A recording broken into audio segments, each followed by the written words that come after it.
लेकिन वहां आते ही देखा कि यमुना जी में एक कालिया नाग रहता है, जिसके विष के कारण पूरी यमुना जी दूषित है। जो भी गाय यमुना जी का पानी पीती है तो तुरंत मर जाती है।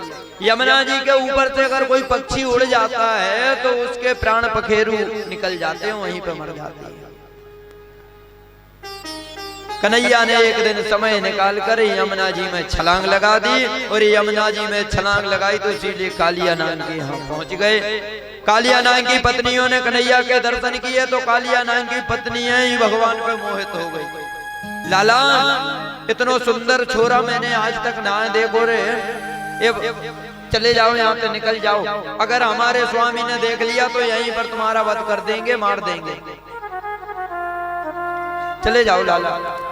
कन्हैया बोले, देख ज्यादा पटर पटर मत बोल, मैं तो तेरे स्वामी से मिलने ही आए हैं यहाँ पे, जगह अपने स्वामी को।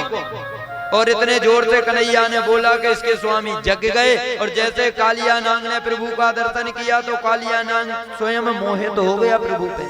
इतने सुंदर थे हमारे कन्हैया, लेकिन स्वभाव से वंचित था। भगवान को इसने अपने शरीर से लपेट लिया। प्रभु ने अपने शरीर को बढ़ाया और तुरंत छोटे से होकर इसके सिंह फन पर बैठ गए। जैसे ये फन पर बैठे महाराज तो ये बाहर निकला और प्रभु ने इसके फनों पर ऐसा नृत्य किया। सुखदेव जी कहते हैं, परीक्षित कभी कभी मेरे प्रभु की लात इनके फनों के बीच में पड़ जाती तो इनके फन फट जाते, वो रक्त पैरों में लग जाता और वो पैरों का रक्त इनके फनों पर जहां पर भी लगता वो चिन्ह बन जाते। महाराज ऐसे करते करते इन जो नाग पत्नियां थी इनने बड़ा स्तुति की। भगवान ने कहा, देवियों हम प्रसन्न हैं, मांगो क्या चाहिए। बोले, सरकार आपके चरणों की रज चाहिए, बस इतने में ही काम चल जाएगा। भगवान तुरंत समझ गए कि ये क्यों मांग रही है। मैं जब नीचे उतरूंगा, जब इनको रज दूंगा और रज दे दूंगा तो महाराज इनका उद्धार हो जाएगा, इसलिए ये रज मांग रही हैं। तो भगवान जैसे ही नीचे उतरने लगे, कालिया नाग फुसकारने लगा। भगवान बोले, देखा देवियों, तुम तो इसकी भीख मांग रही हो, लेकिन ये नहीं मान रहा है। नाग पत्नियां कहती हैं, देखो मान जाओ, ऐसा मत करो। तो कालिया नाग कहता है, सरकार मेरे को एक बात बताओ, ये विष मुझ में किसने डाला। भगवान बोले, हमने। मेरा ये स्वभाव किसने बनाया। भगवान बोले, हमने बनाया। तो बोले, सरकार जब आपका ही किया धरा है सब कुछ तो फिर हमको मारते क्यों। भगवान ने कहा, तो मैंने भी सुतल लोक भी तो बनाया तुम्हारे लिए, तुम्हारा अलग से लोक भी तो बना के तैयार कर दिया है। नाग लोग तुम्हारे लिए ही तैयार है, तुम जाओ वहां पे रहो। बोले, सरकार वहीं पे रहता था, लेकिन वो जो तुम्हारा पक्षी है गरुड़, वो आता है खा जाता है महाराज, उसी के डर से यहाँ पर छुपे बैठे हैं। भगवान ने समझाया, कालिया नाग से कहा, हे कालिया, तेरे पैरों पर मेरे पद्म के निशान बन गए हैं। इन निशानों को देखकर गरुड़ तुम्हारे लिए परेशान नहीं करेगा, वो भी तुम्हारा ही स्वागत करेगा। जाओ, मेरा आशीर्वाद है। और ये कालिया नाग अपने परिवार को लेकर नागलोक में जाके रहने लगा। यमुना जी यहाँ शुद्ध हुई। भगवान ने गौचारण चालू किया। गोपाष्टमी से प्रभु ने गायों को चराना चालू कर दिया। एक राक्षस है अघासुर, अजगर के रूप में आया है। भगवान ने इसका भी उद्धार किया और ब्रह्मा जी के मोह आ गया ब्रह्मा जी को, तो ब्रह्मा जी का मोह बंधन भी मुक्त किया।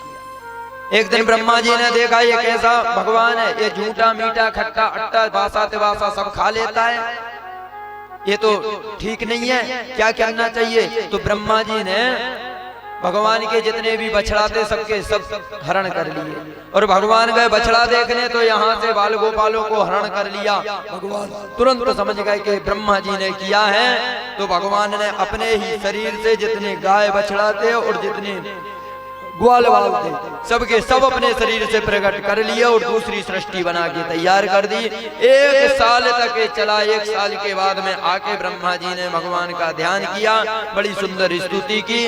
ध्येयं सदा परिभवग्न भविष्यदोहं तीर्थास्पदं शिवेरं चनुतं शरण्यं भृत्यार्थियं प्रणतपाल भवात पूतं वंदे महापुरुष दे चरणारविंदम। नाथ, ये जो चरण हैं आपके, ये भव बंधन से मुक्त करने वाले पोत हैं। सरकार इन्हीं की दृष्टि आप पड़ जाती है, आपके चरणों की ही ये पूरा भव बंधन मुक्त हो जाता है। सरकार आपने मुझे बनाया, लेकिन आपके ही बुद्धि के अनुसार मैं चलता हूँ। अच्छी स्तुति गाई ब्रह्मा जी ने, लेकिन भगवान ने माफ नहीं किया ब्रह्मा जी को। ब्रह्मा जी चले गए और इसी कालांतर में भगवान ने अनेकों राक्षसों का वध किया। राक्षसों की कथा सुन के हमारा उद्धार होने वाला है नहीं, इसलिए राक्षसों की कथा तो ज्यादा सुनने की जरूरत नहीं है। राक्षसों को तो मारा टुल्ला मारो और मरते जाओ, निकलते जाओ। राक्षसों की कौन कथा गाता है? वो तो बाबा तुलसी हैं जो ने स्तुति गाई, खगों की स्तुति, चोरों की स्तुति, डाकुओं की स्तुति, बुराई करने वाले की स्तुति। हमको लगता है कि बाबा तुलसी ने किसी की स्तुति छोड़ी नहीं है।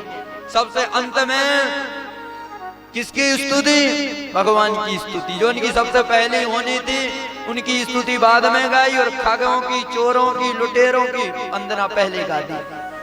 बाबा तुलसी कहते हैं कि मैं जानता हूं कि ये कलयुग है, और कलयुग में चोर, डकैत, पापी, कुलच्छी, इन सब की अगर स्तुति नहीं करेंगे तो ये धर्म नहीं होने देंगे। इसलिए अगर इनको हम मना लेंगे तो धर्म होता रहेगा। इसलिए बाबा तुलसी ने बदमाशों की, चोरों की, डकैतों की स्तुति पहले गाई और फिर कथा को प्रारंभ किया है।